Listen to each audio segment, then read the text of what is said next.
કેમ છો વહાલા બાળકો? પાવર ઓફ મેથ્સ યુટ્યુબ ચેનલમાં આપનું હાર્દિક સ્વાગત છે.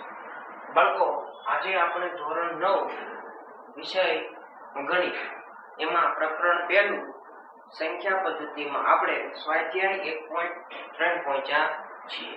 1.3 ની અંદર 5મા નંબરનો પ્રશ્ન. 1/17 ની દશાંશ અભિવ્યક્તિના પુનરાવર્તિત અંકોની સંખ્યા વધુમાં વધુ કેટલી હોય છે? તમારા જવાબને ભાગાકારથી ચકાસો. અહીંયા તમને ભાગાકારના દાખલા આવતા હોવા જોઈએ તો તમે કહી શકો. તો આપણે ભાગાકારના દાખલા ગણવાના છે. 1/17. અહીંયા દાખલો ખૂબ જ મોટો છે એટલા માટે આપણે દાખલો ઘણો બધો લાંબો થશે. અહીંયા તમે જુઓ તો 17 ના ઘડિયામાં 1 ન આવે એટલે 0 પોઈન્ટ વધારાનો 0. આ પોઈન્ટ મુકાઈ ગયો છે એનો 0. 17 ના ઘડિયામાં 10 હજુ પણ આવતું નથી તો ફરીથી ભાગ મૂકવા માટે ભાગમાં પડી શૂન્ય, ફરીથી વધારાનો 0. 17 ના ઘડિયામાં 100 17 પંચા 85.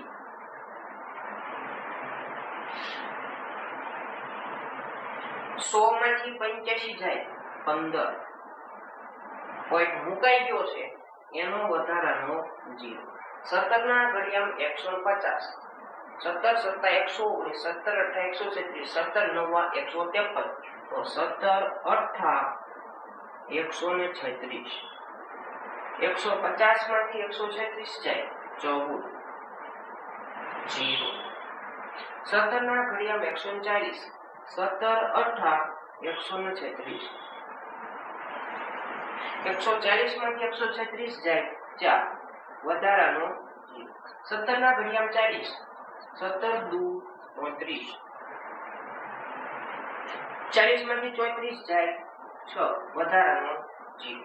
17 ના ઘડિયામાં 60 17 3 51 60 માંથી 51 જાય 9 વધારાનો 0. 17 ના ઘડિયામાં 90 17 પંચા 85 90 માંથી 85 જાય 5 વધારાનો 0.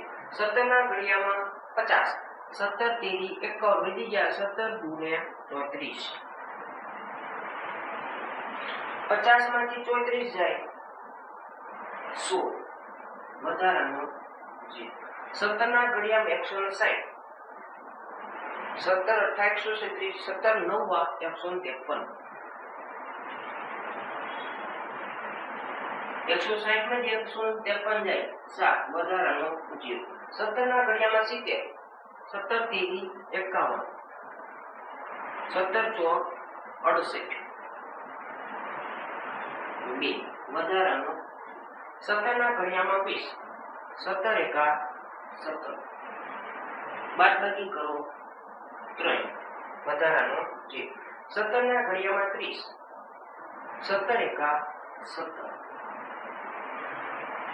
બેની બાદબાકી કરો 30 માંથી 17 જાય તો 13. હવે આપણે અહીંયા લખીએ 13.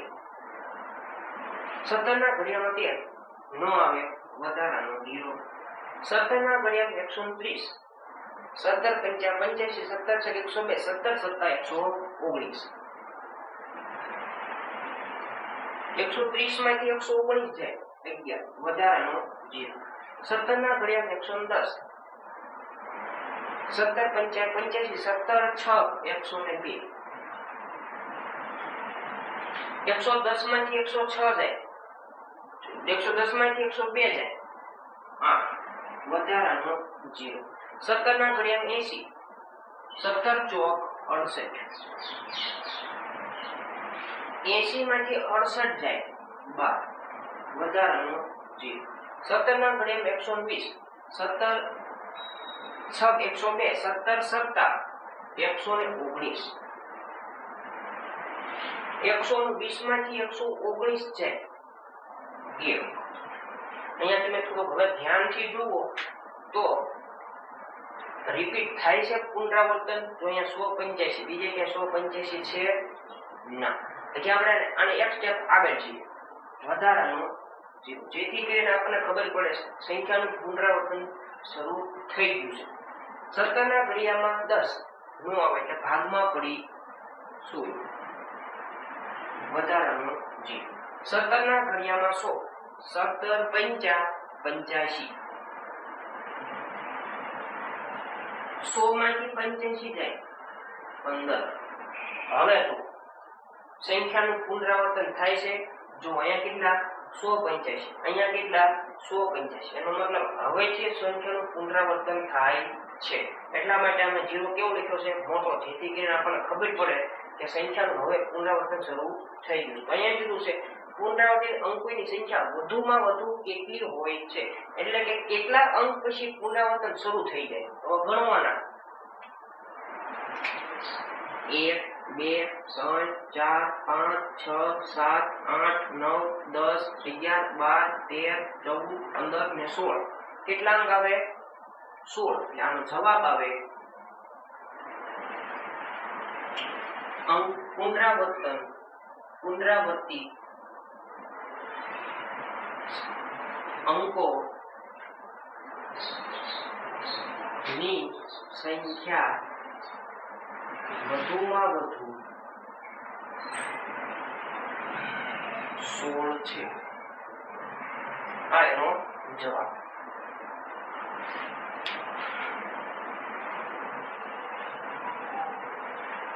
હવે દાખલા નંબર 6 જોઈએ. દાખલા નંબર 6 ની રકમ તો મોટી છે, પણ મેં ટૂંકમાં લખ્યું છે. આપણે જે મેળવવું છે અહીંયા તમને એવું કહે છે કે જે સમય સંખ્યા છે p ના છેદમાં q, આ p ના છેદમાં q છે એમાં એક સિવાયનો કોઈ સામાન્ય અવયવ હોવો જોઈએ નહીં. એનો મતલબ કોઈના ઘડિયા ભાગ પડવા જ ન પડે એવું. એટલે કે માની લો કે અહીંયા લઈએ, માની લો કે 2 લીધા અને અહીંયા લીધા 5, તો આમાં સામાન્ય અવયવ કેટલા છે? માત્ર એક જ છે. આમાં બીજું કઈ સામાન્ય નીકળેલું છે નહીં. એટલે કે જો આવી સંખ્યા હોય એની દશાંશ અભિવ્યક્તિ હંમેશા શાંત પ્રકારની હોય છે, બરોબર? જેમાં સામાન્ય અવયવ એક સિવાય મળે નહીં એવી તમે કોઈ સંખ્યા લ્યો તો જવાબ હંમેશા કેવો આવે? શાંત દશાંશ અભિવ્યક્તિ. તો એના માટે અહીંયા એમ કે છે ઉદાહરણ આપો અને જે q છે એ કયા ગુણધર્મોનું પાલન કરે છે. તો આપણે પહેલા q વાળું લખી દઈએ. q એ 3 પ્રકારના કિસ્સામાં થાય. તો કે પહેલામાં 2 ની ઘાત સ્વરૂપમાં હોય. q એ 2 ની ઘાત સ્વરૂપ હોય. કેસ નંબર 2 આ 5 ની ઘાત હોય.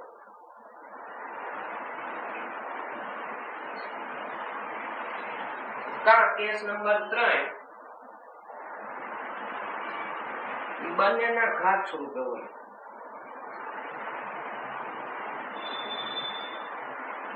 બંનેના ઘાત સ્વરૂપે હોય તો જ જવાબ કેવો મળે? શાંત દશાંશ અભિવ્યક્તિ મળે. તો જ જવાબ શાંત દશાંશ અભિવ્યક્તિ મળે. શાંત દશાંશ અભિવ્યક્તિ મળે. એના આપણે ઉદાહરણ કીધા છે. ઉદાહરણ તરીકે કોઈ સંખ્યા લેવાની p ના છેદમાં q, પણ એનો એક સિવાય કોઈ સામાન્ય અવયવ હોવો જોઈએ નહીં. તો માની લો કે ઉદાહરણ તરીકે 2 લીધા અને છેદમાં કાં 2 ની ઘાત સ્વરૂપે હોવી પડે. એટલે કોઈ તમે સંખ્યા લ્યો ને નિસરણી વાળો દાખલો ગણો એટલે જવાબ કેવો હોય? 2 ની ઘાત સ્વરૂપે. બીજું એમ કે છે 5 ની ઘાત સ્વરૂપે હોય. એનો મતલબ હું કોઈ સંખ્યા લઉં કે જેના નિસરણી વાળો દાખલો ગણું તો એની ઘાત કેવી હોય? 5 ની ઘાત સ્વરૂપે. માની લો કે 25 લીધા. આમાં સામાન્ય અવયવ મળશે ના. કેમ? કારણ કે આ 2 છે તો કોઈ ઘડિયામાં આવે નહીં. 25 કોના ઘડિયામાં આવે? 50 50 25. તો 2 અને 5 એમાં કોઈ સામાન્ય માત્ર એક જ છે, બીજું કઈ છે નહીં. આનો જવાબ હંમેશા શાંત દશાંશ અભિવ્યક્તિ હોય ને હોય જ. આ પહેલું ઉદાહરણ. બીજું ઉદાહરણ 23 ના છેદમાં માની લો કે 1000. 23 ના કોઈ ભાગ પડે ના. આ 1000 છે એને તમે નિસરણી સ્વરૂપે લખી શકો. હા, એનો જવાબ કેવો જ સ્વરૂપે હોય? હંમેશા 2 ની ઘાત અથવા 5 ની ઘાત અથવા નિસરણીનો દાખલો ગણો એટલે બંનેમાં પાંચડો હાજર હોય અને પકડો પણ હાજર હોય. તો આવી સંખ્યાની દશાંશ અભિવ્યક્તિ હંમેશા શાંત પ્રકારની હોય. ત્યાર પછી 329 ના છેદમાં 400. આપણે આ દાખલો અગાઉના વિડીયોમાં જોયો. આનો પણ જવાબ હંમેશા શાંત દશાંશ અભિવ્યક્તિ હોય. આવો એનો જવાબ છે.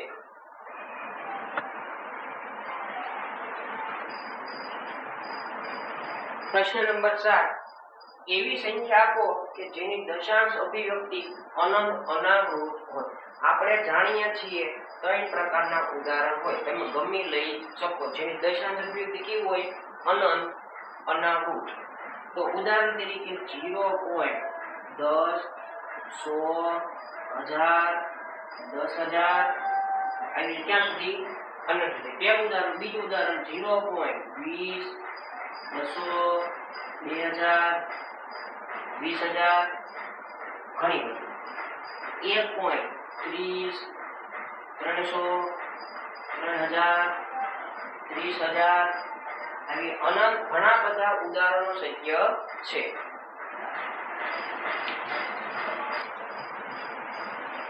ત્યાર પછી દાખલા નંબર 8. 5 ના છેદમાં 7 અને 9 ના છેદમાં 11 વચ્ચે આવતી 3 અસમય સંખ્યા શોધો. એના માટે આપણે પેલા ભાગાકાર કરવો.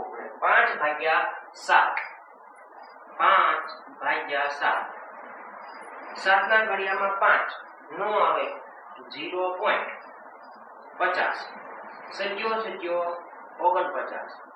50 માંથી 49 જાય તો 1 પોઈન્ટ મુકાઈ ગયો છે. એનો વધારાનો 0.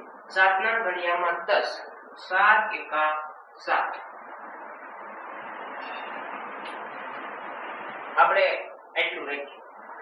બાજુમાં 9 ભાગ્યા 11 ભાગ ન આલે તો 0 પોઈન્ટ વધારાનો 0. 11 ના ઘડિયામાં 90 11 8 88. 90 માંથી 88 જાય 2 વધારાનો 0. 11 એકા 11 કેટલા વધ્યા 9. બસ આપણે આટલું રાખવાનું છે. આપણે એટલું જાણવા મળ્યું. અહીંયા કેટલા છે 0.71. અહીંયા કેટલા છે 0.81. 0.71 અને 0.81 એના વચ્ચે સંખ્યા આવે 0.72 0.73 0.74 ઘણી બધી આવે. એટલે કે આપણો જે અસમય મેળવવાનું કીધું છે એ મળી જાય.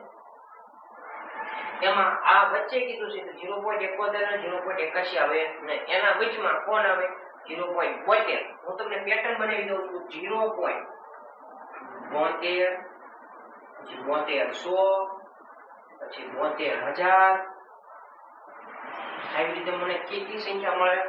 ઘણી બધી સંખ્યાઓ મળે. તમારી રીતે તમે આ દાખલાનું ઉદાહરણ બનાવી શકો છો. તમે ગમે એ બનાવો તો સાચું પડે, પણ ક્યાં પડે? બંનેની વચ્ચે.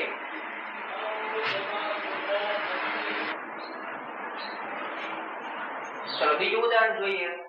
0.71 અને 0.81 વચ્ચે ઘણી બધી સંખ્યાઓ આવે. તમારી રીતે તમે લઈ શકો છો. માની લો કે બીજી લો આપણે 0.74 100 74000 એ રીતે ક્યાં સુધી મળે? અનંત સુધી મળે. ત્રીજું ઉદાહરણ 0.78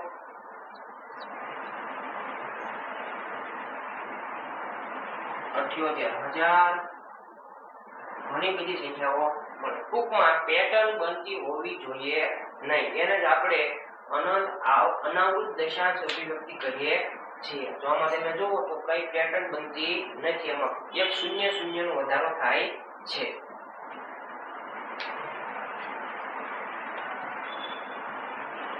દાખલા નંબર 9.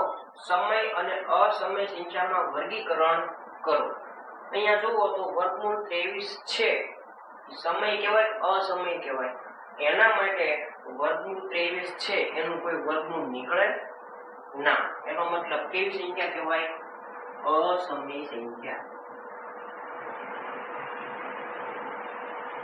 ચલો ત્યાર પછી વર્ગમૂળમાં 225, 225 નું વર્ગમૂળ નીકળે, હા, કેટલું થાય? 15. આ 15 કેવી સંખ્યા કહેવાય? સમય સંખ્યા કહેવાય. તો ત્યાર પછી 0.3796 પોઈન્ટ વાળી સંખ્યા પણ કેવી કહેવાય? સમય સંખ્યા કહેવાય. કેવી રીતે? આપણે જાણીએ છીએ, આના પોઈન્ટ કાઢી નાખીએ તો સમય સંખ્યા થઈ જાય.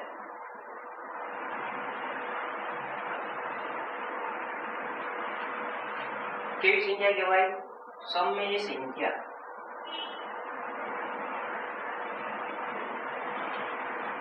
ત્યાર પછી 7.478 કે જે આપણે મોસ્ટ આઈએમપી દાખલા ગણ્યા, એમાં પણ આવી જ રીતના દાખલા હતા. એનો જવાબ કેવો હતો? સમય સંખ્યા.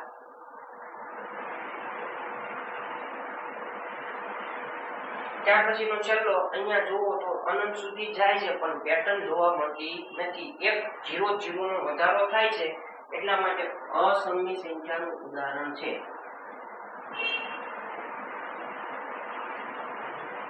વિદ્યાર્થી મિત્રો, ચેનલને લાઈક, શેર અને સબસ્ક્રાઇબ કરવાનું ભૂલતા નહીં. અને આવા વિડીયો તમારા મિત્રોને પણ શેર કરજો, જેથી કરીને તમારા મિત્ર હોશિયાર થાય અને સાથે સાથે તમારો મિત્ર તો હોશિયાર થશે અને તમે હોશિયાર થવાનું ભૂલતા નહીં.